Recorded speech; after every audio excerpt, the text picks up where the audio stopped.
Shalom, salam Injili. Pada hari ini kita akan mendengarkan pemaparan tafsiran dari mahasiswa STHB bernama Koi Dahi. Tafsirannya dari kitab Keluaran pasal 9 ayat 11 tentang tulang. Kami persilakan. Shalom, salam Injili. Kenalkan, nama saya Koi Dahi, mahasiswa STHB Cosmos Mission Jakarta, Prodi Teologi. Baik, di sini saya akan mempresentasikan tafsiran saya dari kitab Keluaran 9 sampai pasal yang ke-11. Oke, latar belakang dari pasal yang latar belakang kitab Keluaran pasal yang ke-9 sampai yang pasal yang ke-11 ini, di mana pada waktu itu sejak bangsa Israel sampai ke tanah Mesir, dan di mana Firaun pada waktu itu menindas bangsa Israel, dan sehingga Tuhan memilih Musa untuk memimpin bangsa Israel itu untuk keluar dari tanah Mesir. Namun di saat Musa menghadap Firaun pada waktu itu hatinya masih sangat keras dan tidak mengizinkan bangsa Israel atau bangsa pilihan Tuhan untuk keluar atau meninggalkan bangsa tersebut, sehingga dampak dari kekerasan hati Firaun untuk tidak mempersilahkan bangsa Israel pada waktu itu, sehingga Tuhan menurunkan beberapa tulah atas Mesir. Oke, konteks sejarahnya di sini bangsa Israel mulai dari tempat di mana kitab ini memulai dari kitab Kejadian, berhenti dalam kemudian yang diuraikan situasi yang sama sekali dalam dua ayat dapat di Keluaran 1 ayat 6 dan 7, dan kemudian diuraikan situasi yang sama sekali baru dari keturunan Yakub. Dan pada waktu itu Firaun dan Yusuf telah menjadi bangsa budak. Jadi sasaran dari ketakutan dan kebencian para penguasa atau Firaun pada waktu itu, karena bangsa Israel semakin tahun, semakin hari semakin bertambah banyak, semakin diberkati Tuhan, sehingga Firaun pada waktu itu dan para pegawai-pegawai Mesir mereka takut jika bangsa Israel semakin hari semakin kuat, dan takutnya dinasti mereka atau kerajaan mereka dikuasai oleh bangsa Israel, sehingga mereka mereka pada waktu memperbudak bangsa Mesir, bahkan membuat bangsa Mesir itu bekerja rodi, sistem penyiksaan, dan sehingga Tuhan pada waktu itu murka terhadap bangsa Mesir. Nah, konteks kali ini keluaran Israel dari Mesir di sepanjang PL dipandang sebagai pengalaman penebusan terbesar dalam perjanjian lama, di mana di sini Allah menuntun umatnya yang tertebus dengan tiang awan dan tiang api, dan menyediakan mana, burung puyuh serta air, sambil melatih mereka untuk berjalan dengan iman dan ketaatan. Nah, sepanjang keluaran Israel menerima pernyataan yang meliputi perjanjian, 10 hukum, kemah suci, dan keimaman. Kitab ini berakhir dengan penyelesaian kemah suci dan kemuliaan Allah yang memenuhinya. Genre historis, Allah menghakimi bangsa Mesir yang memperlakukan bangsa Israel dengan jahat, dengan menurunkan 10 tulah kepada mereka dan membebaskan umatnya sebelum Allah. Sebelumnya sebenarnya Allah sudah berfirman di dalam perjanjian Suluh, di mana di Kejadian 15 ayat yang ke-14, di sini dikatakan Allah sudah berjanji bangsa yang akan memperbudak mereka akan dihukum. Nah, di sini kata menghakimi di sini juga mengandung arti menghajar. Kita bisa lihat di kitab Yeremia 26 ayat yang ke-18, Mazmur 94 ayat yang ke-10 dan ayat yang ke-12. Nah, penghakiman Allah atas Mesir yaitu bangsa yang akan memperbudak bangsa Israel digenapi melalui 10 tulah. Berarti penghukuman Allah ini atas penindasan bangsa Mesir terhadap bangsa Israel itu Allah menurunkan ke 10 tulah ini terhadap Mesir. Jadi itu adalah sebagai hukuman dari Allah. Oke, langsung masuk saya tafsiran. Pembebasan bangsa Israel, kajaran kejagaan Allah di Mesir dari kitab Keluaran pasal 7 sampai ke 11. Namun di sini saya akan membahas atau menafsir dari kitab Keluaran 9 sampai yang ke 11. Pasal yang ke-9. Pasal yang ke-9 tulah kelima penyakit sampah pada ternak. Di sini di ayat yang ketiga, di sini dikatakan ternakmu. Orang Mesir menyembah lembu dan hewan lainnya. Mereka percaya bahwa para dewa menyatakan diri melalui hewan-hewan ini dan menjadi pelindung Mesir. Jadi, tulah atas dewa ternak lagi merupakan serangan terhadap politisme dan penyembahan berhala di Mesir. Kita bisa lihat lagi di Keluaran 20 ayat 4 sampai 6 dan ayat yang ke-32. Jadi tulah pada ternak ini bukan hanya sekedar hukuman, namun ini juga sebagai Tuhan menyatakan atau menghukum atau menegaskan bahwa politisme atau penyembahan berhala itu sangat-sangatlah tidak diterima Tuhan Allah, atau sangat-sangatlah menista ketuhanan. Jadi yang patut disembah itu hanya Allah saja. Jadi atau istilahnya ternak-ternak ini adalah penting bagi Tuhan, maka saya saking apanya Tuhan sehingga Tuhan menurunkan tulah itu terhadap ternak. Oke. Yang 15 pas ayat yang ke-15 19 di sini juga Allah mengatakan, inilah sebabnya aku membiarkan kamu hidup. Nah, di ayat yang kelima, di pasal 5 dan ayat kedua di sini Firaun sudah menista Tuhan atau istilahnya Firaun di sini sudah merendahkan Tuhan atau istilahnya tidak menganggap Tuhan itu berkuasa. Di mana dia sini bertanya, siapakah Tuhan itu yang harus benar firman-Nya? Pada waktu Musa menghadap dia, pada waktu Musa menghadap Firaun dan meminta Firaun untuk membebaskan bangsa Mesir untuk pergi beribadah pada waktu itu, untuk beribadah kepada Tuhan, namun Firaun mengatakan, dia katanya, siapakah Tuhan itu yang harus saya mendengarkan firman-Nya? Nah, di sini jelas sekali, namun daripada membunuh Firaun, Allah membiarkan ia mengalami tulah demi tulah supaya dia tahu bahwa Allah ini berkuasa dan bukan hanya dia, tetapi agar seluruh dunia, seluruh bangsa tahu dan menyaksikan betapa besarnya kuasa Allah itu. Nah, di 10 ayat 1 mengadakan perbedaan. Di sini juga Allah mengadakan perbedaan antara Mesir dan bangsa Israel. Di dalam ayat di pasal yang ke-8 ayat 23, di sini ada kata pedut. Dalam bahasa Ibrani mengandung arti penyelamatan atau penebusan. Fakta yang mengagumkan adalah tanah Goshen.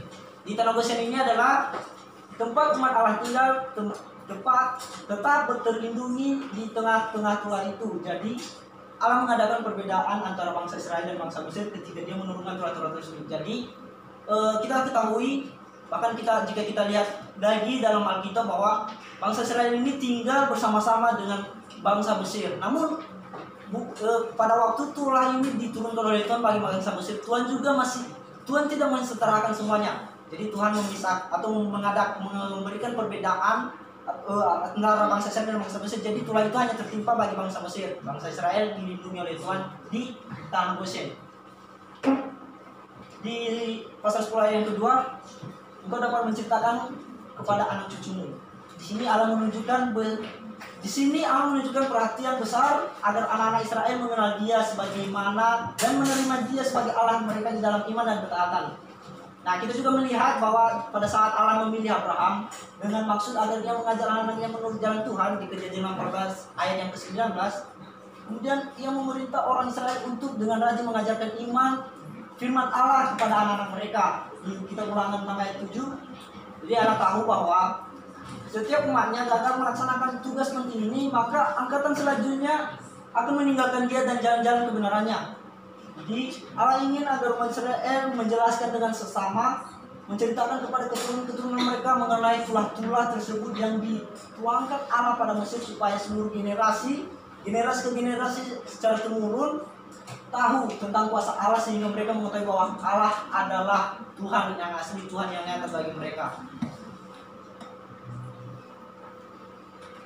Ayat yang ke-9 pasal 10 ayat 9 mengadakan perayaan.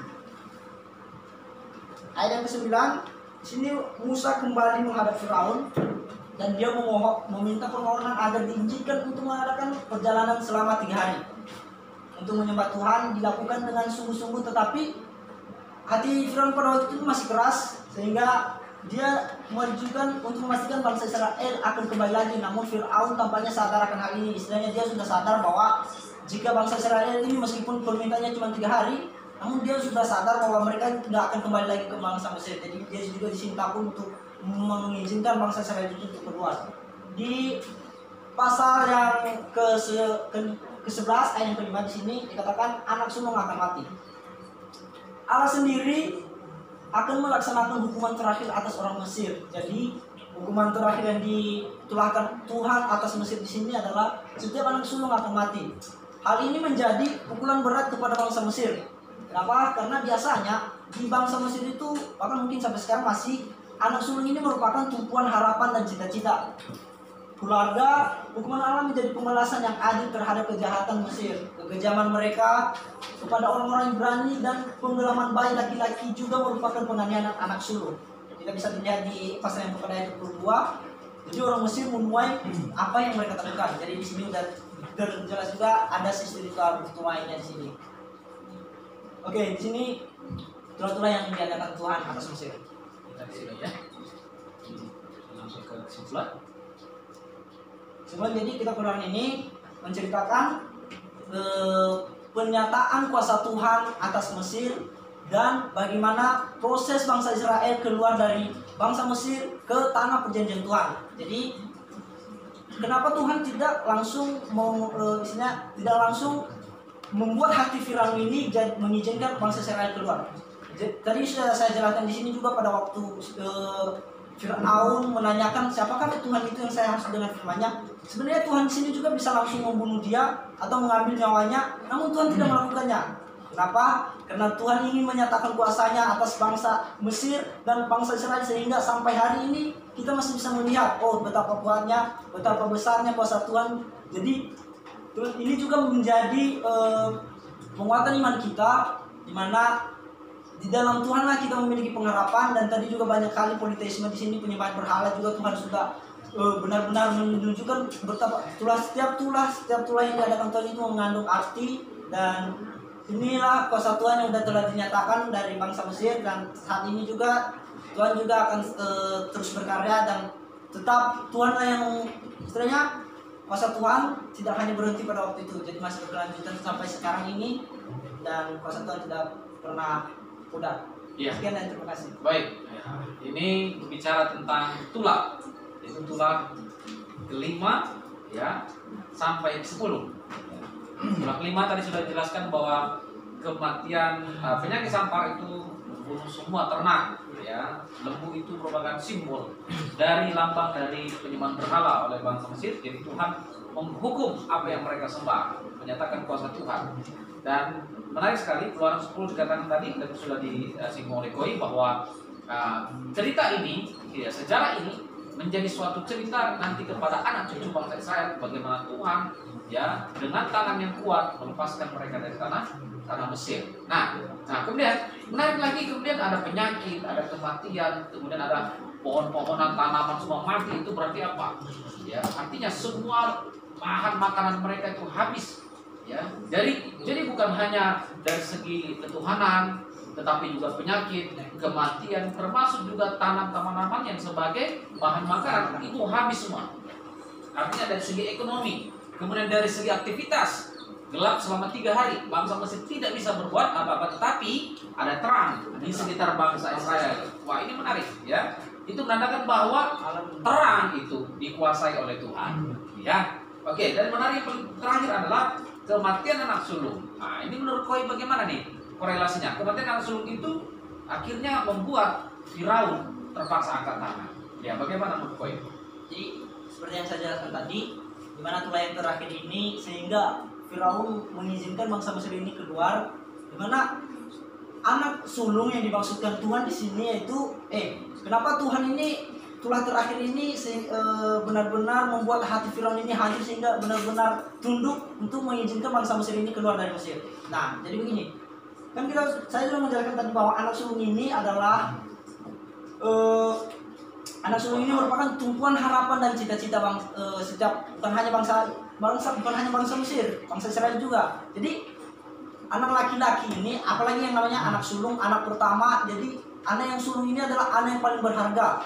Juga bagi Firaun, anak yang paling berharga. Berarti ada korelasinya. Yang anak sulung Firaun nanti menjadi penerus Firaun, menjadi raja.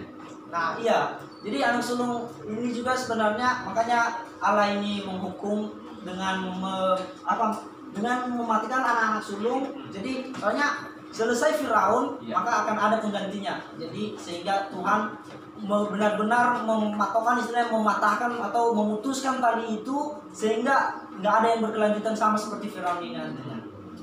Menarik sekali ya. Jadi anak sulung Firaun mati. Demikian juga Firaun ketika mengejar bangsa Israel tenggelam di laut Keberau. Habis. Ya, puji Tuhan. Menarik sekali pemaparan dari saudara Koi. Terima kasih. Simak terus channel Injili. Salam Injili. Salam Injili.